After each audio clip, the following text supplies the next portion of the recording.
الحمد للہ رب العالمین والصلاة والسلام علی سید المرسلین اما بعد فاعوذ باللہ من الشیطان الرجیم بسم اللہ الرحمن الرحیم الصلاة والسلام علیک یا رسول اللہ وعلی آلک واصحابک یا حبیب اللہ الصلاة والسلام علیک یا نبی اللہ وعلی آلک واصحابک یا نور اللہ۔ فیضان قرآن کے سلسلے میں حاضر ہیں اور آج سورۃ الحج کی آیت نمبر 18 سے قرآن پاک کا درس سنیں گے۔ اللہ عز و جل ارشاد فرماتا ہے، بسم اللہ الرحمن الرحیم، الم تر ان اللہ یسجد لہ من فی السماوات ومن فی الارض والشمس والقمر والنجوم والجبال والشجر والدواب وکثیر من الناس وکثیر حق علیہ العذاب وَمَن يُهِنِ اللَّهُ فَمَا لَهُ مِن مُكْرِمٍ إِنَّ اللَّهَ يَفْعَلُ مَا يَشَاءُ۔ کیا تم نے نہیں دیکھا کہ جو آسمانوں میں ہیں اور جو زمین میں ہیں، اور سورج اور چاند اور ستارے اور تمام پہاڑ اور درخت اور چوپائے اور بہت سے آدمی، یہ سب اللہ کو سجدہ کرتے ہیں، اور بہت سے وہ لوگ بھی ہیں جن پر عذاب مقرر ہو چکا ہے، اور جسے اللہ ذلیل کرے تو اسے کوئی عزت دینے والا نہیں، بے شک اللہ جو چاہتا ہے کرتا ہے۔ اس آیت مبارکہ میں اللہ تعالیٰ کی شان کا بیان ہے کہ جو آسمانوں میں ہیں، یعنی جتنے فرشتے آسمانوں میں ہیں، اور جو زمین میں ہیں، یعنی جتنے فرشتے زمین میں ہیں، اور اس کے ساتھ جو انسان بھی زمین میں بستے ہیں، اور اس کے ساتھ سورج اور چاند اور ستارے اور تمام پہاڑ اور درخت اور چوپائے اور بہت سے آدمی، یہ سب اللہ کو سجدہ کرتے ہیں، اور بہت سے وہ لوگ بھی ہیں جن پر عذاب مقرر ہو چکا، یہ بھی اللہ کو سجدہ کرتے ہیں۔ سوال یہ ہے کہ انسان اور فرشتے اللہ کو سجدہ کرتے ہیں، یہ تو بڑا واضح ہے کہ اپنی پیشانی کو زمین پر رکھتے ہیں اور یہ سجدہ قرار پاتا ہے۔ سجدے کا یہی معنی ہے کہ اپنی پیشانی کو زمین پہ رکھ دینا ہے۔ لیکن یہ جو فرمایا گیا کہ سورج اور چاند اور ستارے اور تمام پہاڑ اور درخت اور چوپائے بھی اللہ کو سجدہ کرتے ہیں، اس کا کیا مطلب ہے؟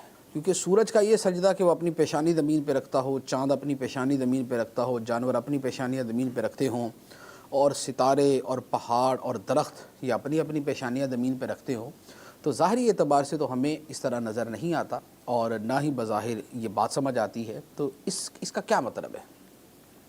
اس کے مفسرین نے دو جواب ارشاد فرمائے۔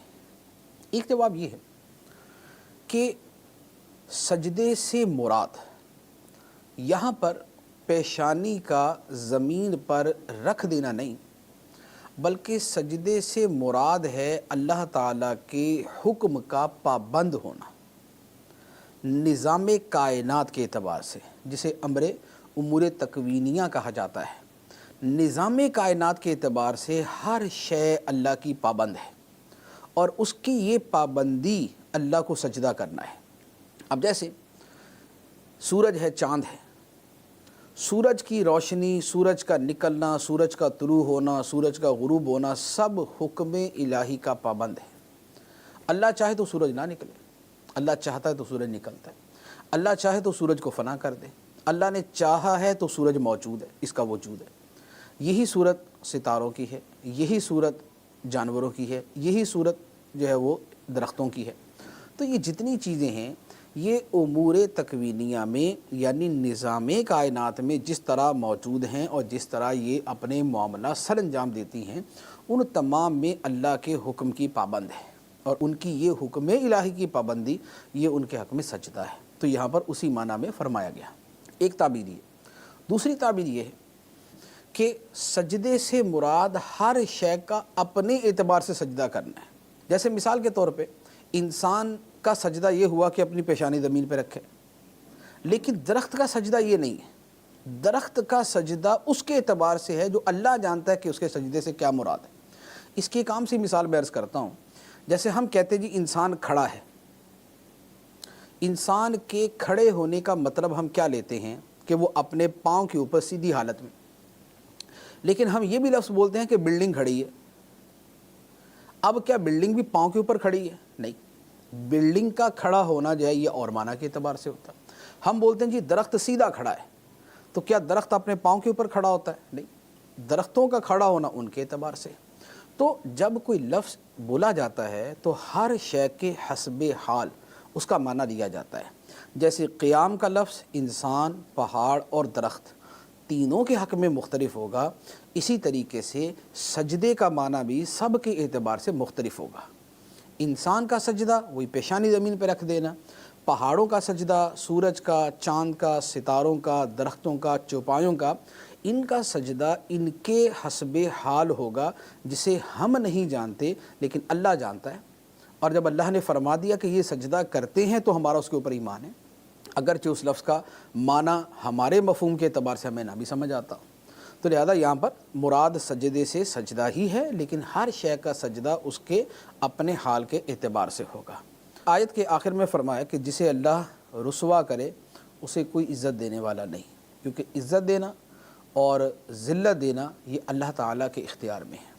اللہ تعالیٰ جسے رسوا کرے اسے پھر کوئی عزت دینے والا نہیں ہے۔ تو لہذا عزت و ذلت لوگوں کے ہاتھ میں نہ سمجھی جائے کہ فلاں ہماری عزت و ذلت کا مالک ہے۔ جیسے بعض اوقات ایسا ہوتا ہے کہ زمانے میں بڑے بڑے فرعون پیدا ہوتے، ان کے ماننے والے ان کے بارے میں یہ سمجھتے کہ زندگی دینا موت دینا ان کا کام ہے اور عزت و ذلت ان کے ہاتھ میں ہے۔ لیکن اللہ تعالیٰ فرماتا ہے کہ نہیں، یہ سب بے بس ہیں، ان کی اپنی عزت و ذلت اللہ تعالیٰ کے ہاتھ میں ہے۔ اللہ چاہے تو ان کو عزت دے دے، اللہ چاہے تو ان کو ذلیل کر دے۔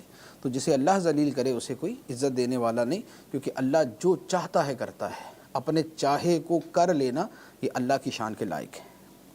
اب اس کے بعد اللہ تعالیٰ نے ان دونوں گروہوں کا، جو حق والا گروہ تھا جو باطل والا گروہ تھا، ان دونوں کا تذکرہ کیا، اور اس کے بعد جہنمیوں کے عذاب کا بڑی تفصیل سے بیان کیا ہے کہ جہنمیوں کو جہنم میں کیسا کیسا عذاب ہوگا، اللہ تعالیٰ نے وہ بیان فرمایا ہے۔ اللہ تعالیٰ ہمیں اس سے محفوظ رکھے۔